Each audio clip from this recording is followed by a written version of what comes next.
Good evening, everyone. I'm Manish Chandra. I'll be talking about the topic called RCEP or the Regional Comprehensive Economic Partnership as a part of my final video for the IEP course in term 3. This particular PPT will talk about the RCEP, the constituents of the RCEP, our country's trade relations with these constituents, the pros and cons of RCEP, the future, and the conclusion. So let's dive right in without much further ado. The Regional Comprehensive Economic Partnership, or simply the RCEP, is a regional trading agreement between the member states of Asian countries and their free trade partners. The countries that are going to be a part of the RCEP account for almost a third of the world's gross domestic product. In simple terms, the purpose of the RCEP is to make it easier for the products and the services to be easily available across all the trade partners of this particular trade bloc. It aims to achieve this by eliminating a series of tariffs on the imported products for the constituent nations in the coming few years. However, India has walked out of the deal on 15th of November 2020. Now, firstly, if we talk about who the constituents of this particular deal are, we have China, Thailand, Malaysia, Singapore, Indonesia, South Korea, Japan, Myanmar, Vietnam, Laos, Cambodia, Philippines, Brunei, Australia, and New Zealand. So these RCEP partners are expected to account for almost half of the $0.5 quadrillion worth of global economy. This particular trade bloc is also expected to be bigger than the EU. And the countries that are going to be a part of this particular trade bloc account for almost 1/3 of the global GDP, as we just mentioned before.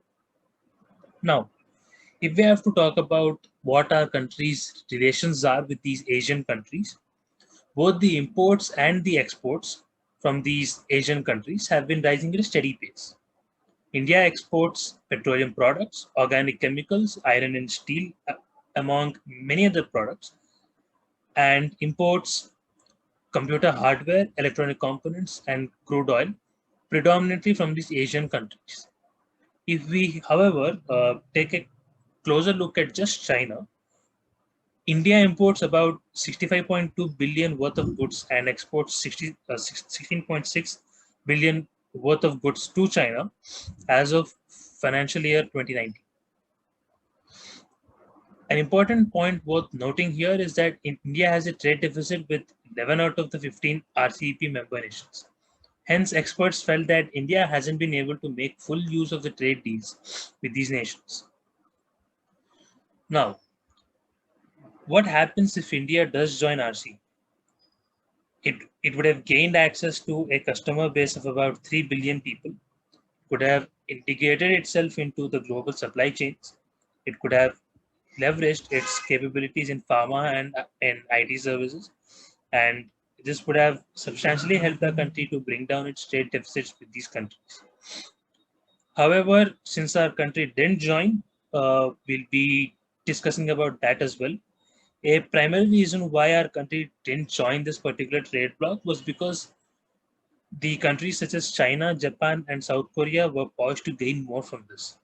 Politically, this trade bloc is seen as a measure by China to counter the growing influence of USA in the region. Additionally, uh, China would also have had more amount of power when it comes to uh, negotiations, since it is the largest trade partner in this trade bloc. Now, this would also mean that the already skewed trade with China that we have just discussed would get more skewed, since we'll have to allow the products from China to enter our country if we have to sell our products to China. So what now? The door is still open for India to enter the RCEP should it decide to go. It is an effective way to attract FDIs, also called as foreign direct investments, which is in line with what the government of India has planned for. However, India already has many bilateral trade pacts in place. In either case, India needs to go ahead with a decision that is a win-win for all the parties involved. Thank you very much, and I hope that it was useful.